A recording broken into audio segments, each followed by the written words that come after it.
It's report card time for the New York Giants. As on today's show, we're going to look at the offensive side of the ball, grades, where they can improve, and expectations moving forward. That's coming your way next. You are Locked On Giants, your daily New York Giants podcast, part of the Locked On Podcast Network, your team every day.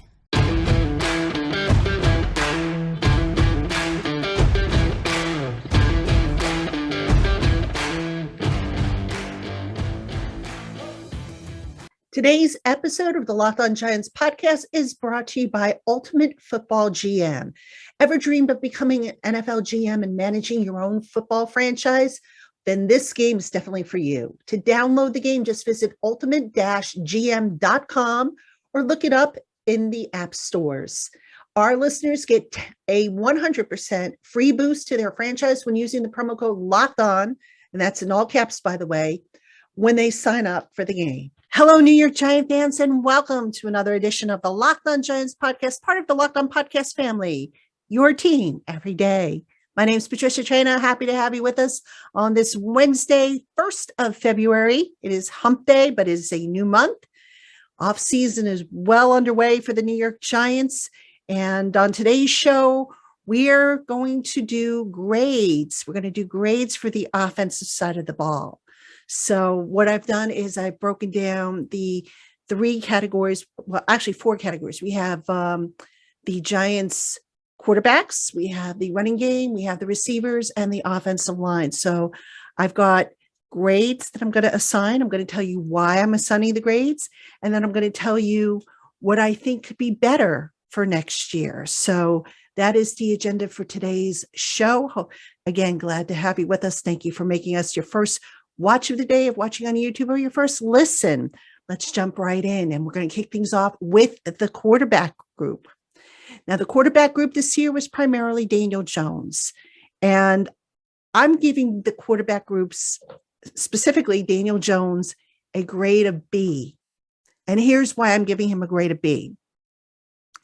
Number one, he got through the entire year healthy. That's huge considering his history. But more importantly, he notched his first winning record as a starting quarterback, 9-6-1. He had a career highs in completion percentage, 67.2%. He had career highs in passing yardage, 3,205 yards. He had a career best in yards after catch, 1,596, right? Not bad considering the receivers he had to go with. He had a career high in rushing yards, 708, kind of falls into the running backs in a way, but I just have to mention that. He had a couple career lows that I'm going to mention. He had, and this is according to Pro Football Reference, by the way, interceptions were way down this year. So the turnover machine has finally been shut off. 12.2% of his throws were considered bad throws. That's a career low for Daniel Jones. And of his bad throws that he made, only 54, which is about 10 less than what he had last year or the year prior. I'm sorry. So a lot of improvement for Daniel Jones under Brian Daboll and Mike Kafka in that offense for the first time for year one. So enough to warrant, in the Giants' opinion, a second contract for Daniel Jones. Now, that being said, there's always room for improvement. And here's where Daniel Jones can improve, in my opinion. Number one, getting better at making second and third reads. A lot of what Daniel was asked to do this past year was primarily making his first read. And, he was successful with that most of the case. But a good quarterback has to learn to go to option 2 and option 3 a little bit more than what Daniel did this year. The next stat, and this is kind of correlated to the receivers that he had, I think, to work with. His in the air yardage was averaged to 6.4 yards per attempt, which is a career low. All right. So in other words, the actual flight of his passes only averaged 6.4 yards, and any yards after the catch or extra yardage came from the benefit of the receivers. He had a second lowest total of his career in complete air yardage, 1,609. So again, you want to maybe look to throw a little deeper, complete some of those deeper passes. And some of that is tied into the pass protection. I get it. But also, as I've said many times with the quarterback situation, this was like 101 for Daniel Jones, starting all over again in this offense. Another thing that was a career high, not necessarily his fault, but I've got to mention it, 29 drop passes. That was 6.5% of his pass attempts. That's a reflection on the receivers, who I'll get to in a moment. But basically, a lot to improve for Daniel Jones, specifically making the second and third reads, which we didn't see as much of maybe as we would have liked to this year. And I think once he gets to that point, he will take the next step forward. We talk about progress. And if you checked out my interview yesterday with Eli Manning, I asked him about the next step at Daniel Jones's progression. And we talked about, not only making the throws, but, completing some of those passes that maybe should have been completed, that maybe weren't on target, and just, going to the second and third reads, which is what, an experienced NFL quarterback should do. So basically, if you look at it this way, the first 3 years of Daniel Jones's career in the NFL, I don't want to say they were wasted, but, it was like they started and stopped. And they finally got him in a system that fit him better than what he maybe had prior.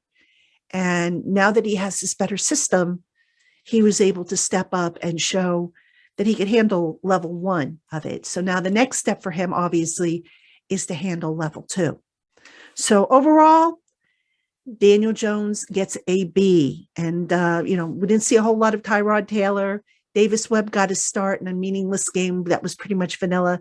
So I'm not really counting that. I mean, going forward, I do think the Giants will sign Daniel Jones to another contract. Tyrod Taylor is under contract in case something happens. Davis Webb, I think, moves on to coaching. So I wouldn't be surprised if the Giants go and draft a developmental quarterback, or maybe at the very least pick up one. All right. So I could see that being the case. So not bad for the grades. Give them a B. All right. I want to talk about running backs next. Running backs. Again, primarily, we're talking Saquon Barkley, but also have to talk about Matt Breida and Gary Brightwell.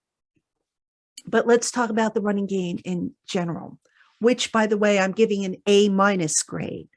All right. So the grading purpose, 148.2 yards per game, fourth in the NFL at the end of the regular season.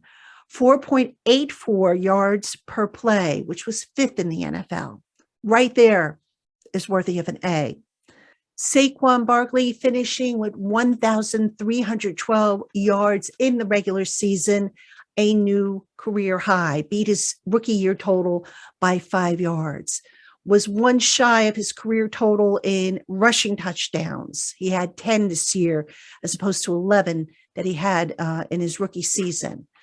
And not too bad yardage per game, rushing yards per game. He averaged 82 yards per game, just beating his 81.7 yards per game in his rookie season. So overall, not too bad for Saquon Barkley in the rushing department. Now, this is interesting. I mentioned that Saquon Barkley is a guy the Giants would like back, but at their price.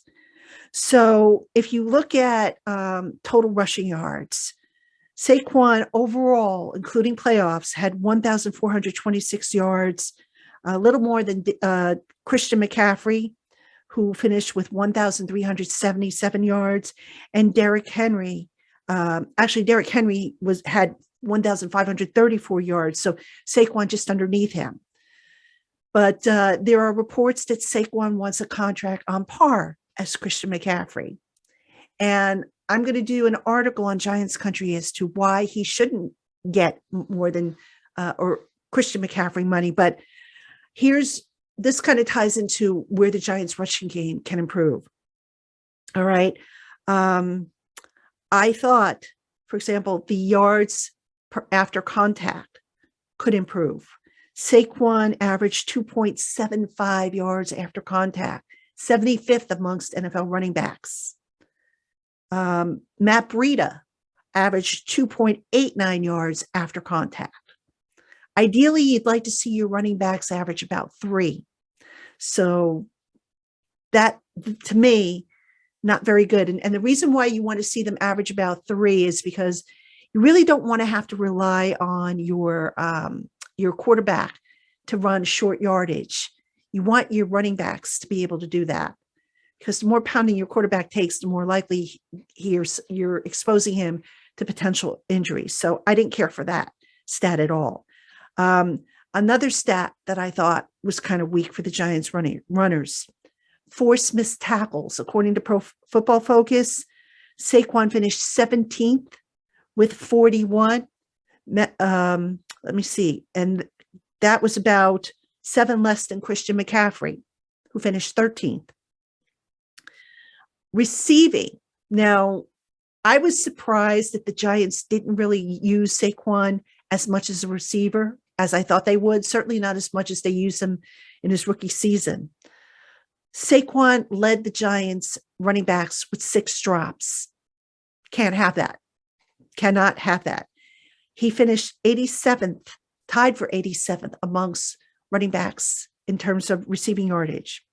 Gary Brightwell, who was exclusively used mostly as a receiver, was 64th. Matt Breida, 93rd.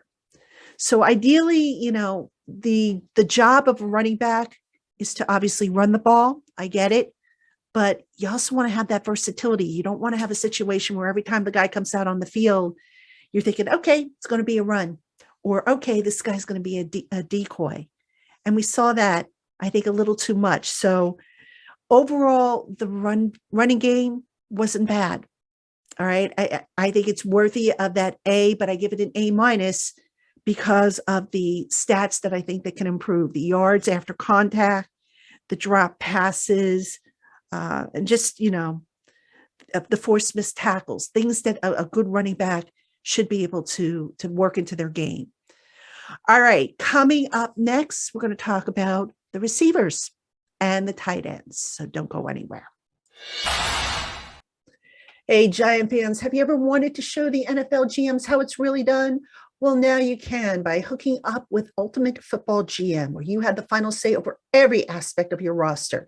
Among the decisions you can make include hiring the coaches and coordinators, making trades, drafting, and free agency. All of this in a realistic and challenging game world. Ultimate Football GM is completely free and playable offline. Play on the go, as you want, when you want. We know you will have a blast playing with your friends, because we at the Locked On NFL Network, we had a blast playing against each other. So go ahead and get started. Locked On Giants podcast listeners get a 100% free boost to their franchise when using the promo code Locked On in the game store. To download the game, just visit ultimate-gm.com or look it up in the app stores. That's ultimate-gm.com. And that promo code again is Locked On, all caps. Ultimate Football GM, start your dynasty today. Hey, Giant fans, Locked On is headed to the Senior Bowl. Get inside analysis from the hosts that cover the NFL's next generation in college, and find out which NFL draft boards these players will be climbing all in one location. Subscribe to the Locked On NFL Draft podcast for nightly live shows from the Senior Bowl, airing Tuesday, Wednesday, and Thursday at 9 p.m. Eastern. All right, everybody, welcome back to the Locked On Giants podcast. I'm your host, Patricia Traina, and we are doing grades for the New York Giants offense. We just finished quarterbacks and running backs. Now we're going to get to receivers. And the receivers, I'm giving that group a C-. Now, you're probably thinking that I'm being overly generous with that grade, and I probably am. But there were some things to like about the receiver group, mainly that what the Giants finished up with at the end of the year played above, I think, what was expected of them. So, for example, Isaiah Hodgins and Richie James, two guys that I don't think anybody saw coming on as strong as they did at the start of the year. They both finished with NFL target ratings over 115. So Hodgins was at 126.2 to lead the team, James at 116. The contested catch rate, tight end Daniel Bellinger led the team, 63.6% of his contested catches, followed by, believe it or not, Richie James, the slot receiver, 58.3%. The only two Giants who were over 50% in their contested catch rate. The percentage of catches, all right? So in other words, how many catches did they make out of the targets thrown to them? Bellinger was at 86.8, James at 82.9, Hodgins 82.1. Those were your top three guys. That's the good stuff. Now let's talk about the stuff that needs to be improved. The number of drops, as I mentioned previously, 29, led by Darius Slayton, who had 8. And then the second most drops were from Richie James, who had 3. Can't be dropping balls, folks. Can't be dropping balls. Missed forced tackles. The Giants really didn't have a big physical receiver out there that could force a missed tackle. You had Isaiah Hodgins and Darius Slayton tie with 4. That's not really impressive. We'll talk about deep speed, the average number of yards per play. Slayton led the way with 12.4, Sterling Shepard 10.6, Kenny Golladay 10.4. Didn't really have a whole lot to show for it, but those were your team leaders. All right. Now, why do I mention that? Because yards after catch, all right, which, by the way, was not very good across the board for all the Giant receivers. They just weren't able to get the yards after the catch. If you're going to throw short and intermediate routes, you want the receiver to do the work. You want him to pick up the yards after the catch. And if he's not averaging at least, 40% of his total yardage is not yards after the catch, which in this case is not the case, then you better rethink how you're staffing your receiver corps. So the receivers, they have guys that I think they can go forward with. I think Isaiah Hodgins is definitely a keeper. Obviously, Daniel Bellinger, the tight end, is a keeper. Richie James, I would bring back. I don't know that I would make him, a 1, 2, or a 3, but he might end up being a 3 by default since Wan'Dale Robinson was injured so late in the year, and he may or may not be ready for the start of next year. So Richie James, I would certainly bring back. I do not see Darius Slayton back. You're talking a very weak wide receiver free agent class. So I think Darius Slayton, believe it or not, could be the creme de la creme of this class, despite all his deficiencies. If you're the Giants and you're looking to acquire a number 1 receiver, you might not find it this year unless you trade for one. Maybe you trade for DeAndre Hopkins and you bring him on board and you offer, I don't know, a 3rd and maybe a conditional 5th in next year's draft. I mean, I don't know if that's too low of an asking price, but if Hopkins wants out badly enough, and, the Giants do have an extra 3rd round pick, so why not see about flipping that extra 3rd round pick to get to get yourself a guy who could potentially be a number 1 receiver, at least until either the free agency class improves, or for a fact that you're going to be able to get one in the draft. And even if you get one in the draft, sometimes those guys don't always hit the ground running. So I know Joe Shane downplayed the importance of getting a number 1 receiver. Mentioned, there are a lot of number 1 receivers that are sitting home. Well, yeah, I mean, only so many teams can make the playoffs. So that to me was kind of like saying, I might not be able to get one this year, but I have to believe that is on the to-do list, whether it's this year, next year. you got to have a number one receiver. I mean, you look at the Eagles and what they have, you look at the Cowboys and what they have, you want to close the gap between those two teams. One way to do it is to beef up your receiver core. And that includes finding a legitimate number one receiver. So I suspect Joe Schoen was just trying to soften the blow of what might come. And that is maybe there isn't a guy right now that strikes his fancy as a potential number one receiver. Now, that could change, obviously, in the draft. But again, sometimes those rookies do hit the ground. They don't hit the ground running right away. Is a trade possible? Depends on what the asking price is. Again, if you're talking about flipping one of the third round picks that you got, plus a conditional pick in next year's draft, sure, why not? I would do it.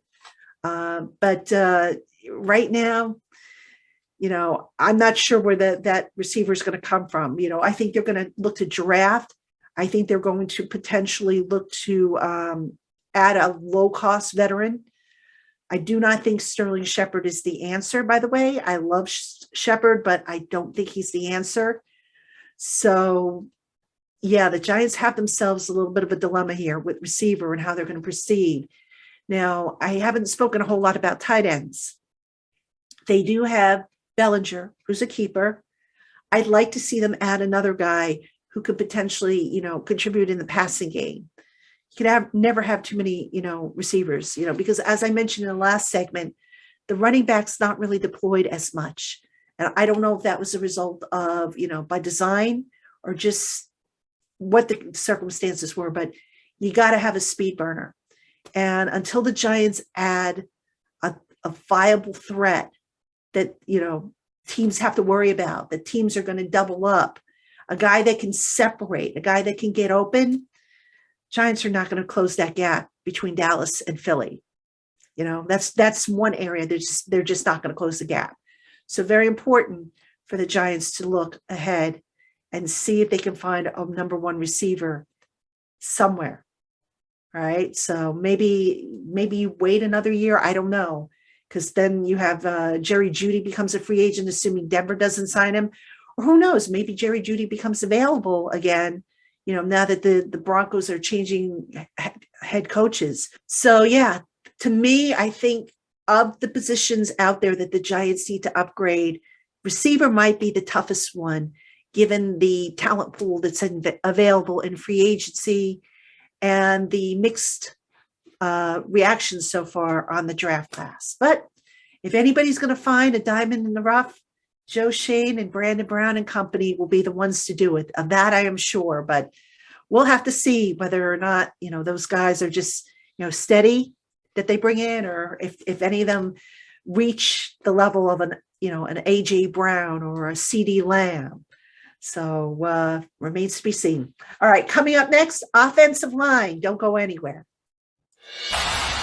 Hey, Giant fans, this year, the only app you need at your Super Bowl party is FanDuel, America's #1 sports book. We're really excited about our new sports betting partner because FanDuel has so many great features that make betting on sports fun and easy.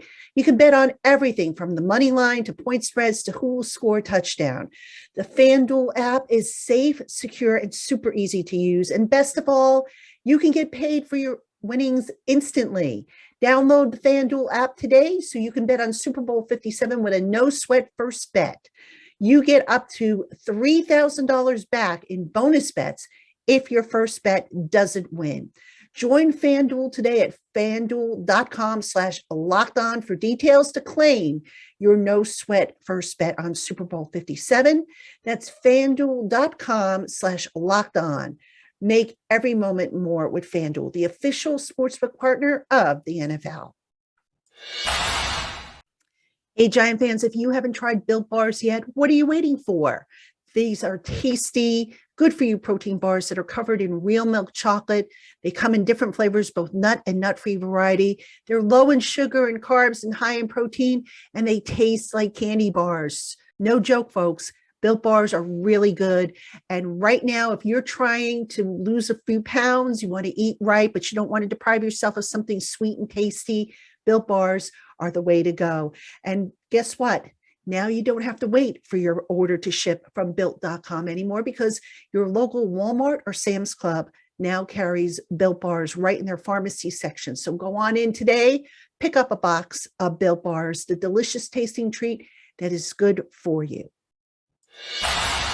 All right, everybody, welcome back to the Locked On Giants podcast. It's great time here on Locked On Giants podcast. We're breaking down the offensive side of the ball, giving out grades to the various units.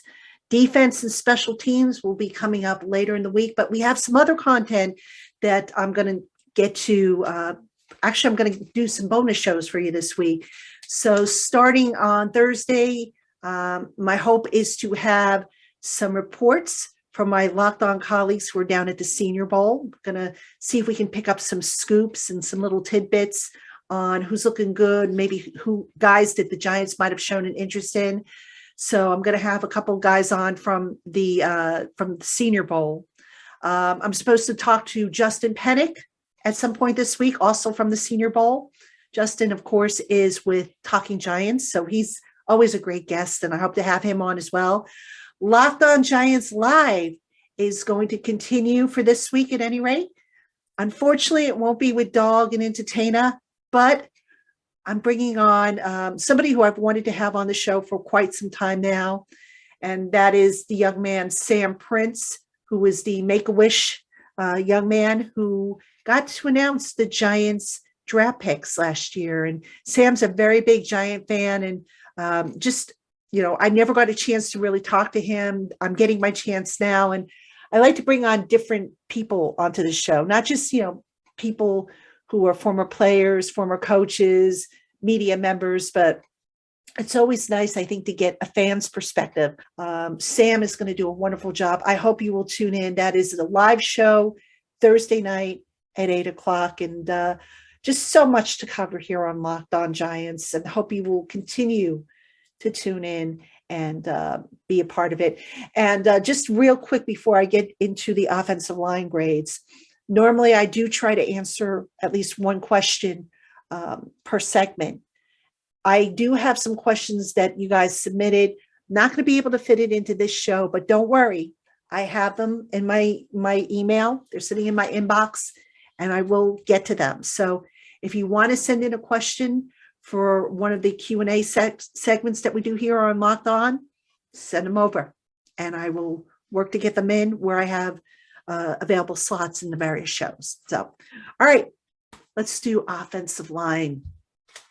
Now, the big question every year with the Giants offensive line is better or different?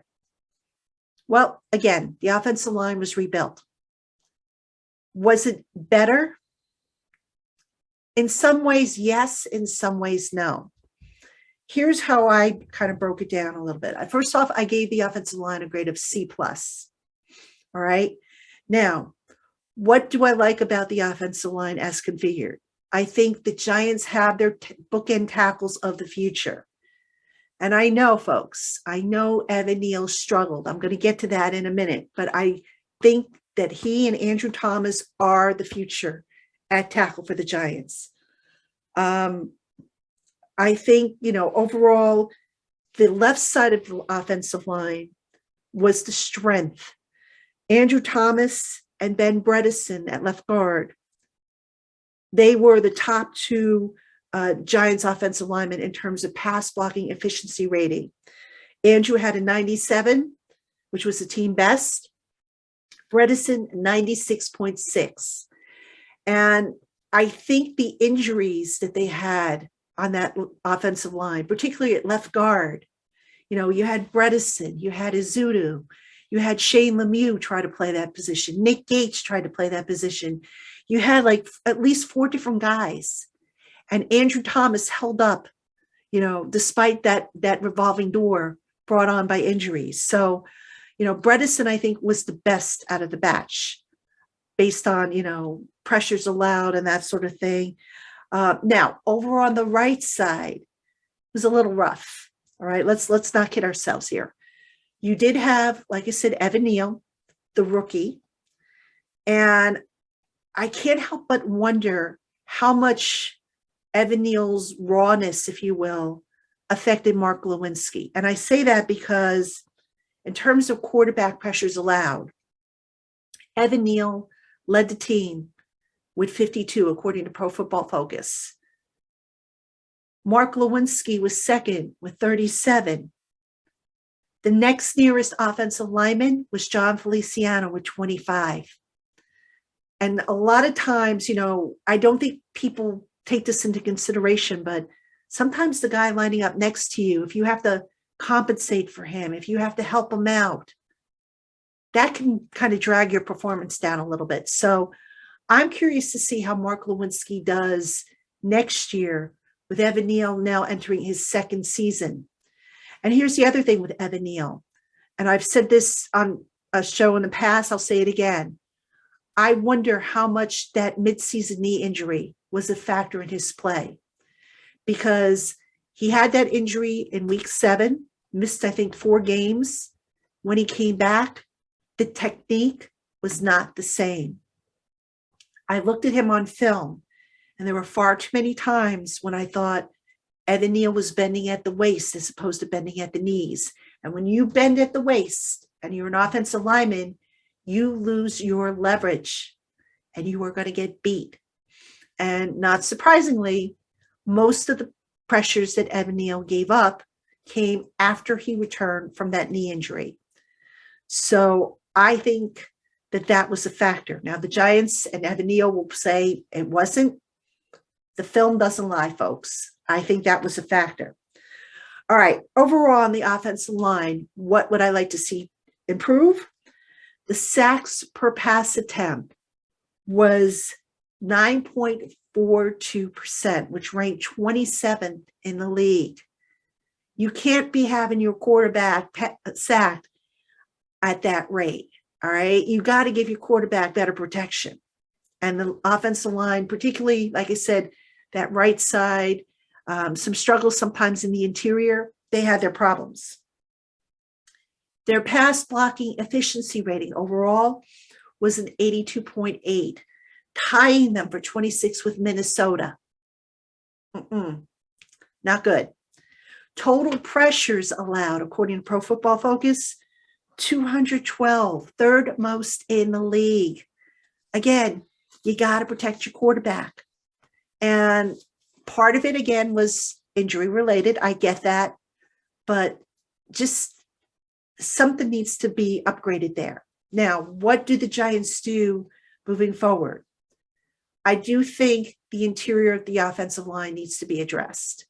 All right. So last year they added in the draft Joshua Ezeudu, who I believe they want to be the future at left guard.